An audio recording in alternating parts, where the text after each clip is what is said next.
अगर किसी साहब पर हज फर्ज हो गया, यानी किसी साहब के पास इतना माल हो गया, इतना रुपया पैसा है कि वो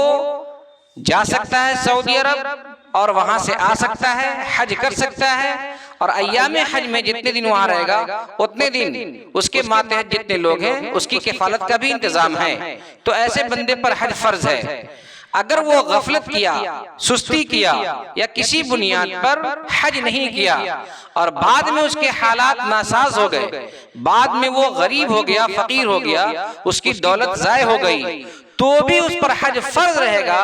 क्योंकि जिस वक्त हज फर्ज हुआ था उस वक्त उसने क्यों ताखीर की, उस ताखीर करने की वजह से